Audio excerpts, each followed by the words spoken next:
San फरमाइंदा मां मोहम्मद जी दिल चौंदी आ त नमाज में कुरान जी तिलावत के वधाया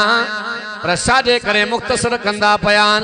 इब्तिदाई दौर जे अंदर हुजूर जा सहाबा तेरे साईं जे पोयां नमाज पढ़णी ना अजीजो तवज्जो तकजो और तू भी गडो ईनियो नंडा नंडा बार खणींदा पाक नबी मोहम्मद तो फरमाए मां मोहम्मद करीम जी दिल चौंदी आ नमाज में कुरान जे तिलावत के वधाया पर बारन जो रोवण जो आवाज ईंदो आ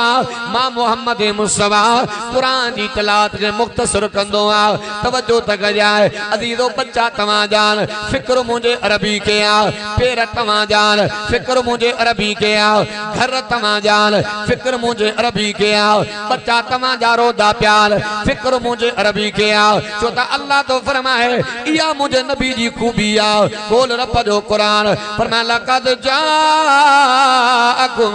रसूलुम मिन अनफुसिकुम अज़ीज़ुन अलैहि मा तुम हरीसुन अलैकुम बिल मुमिनीन रऊफुर रहीम।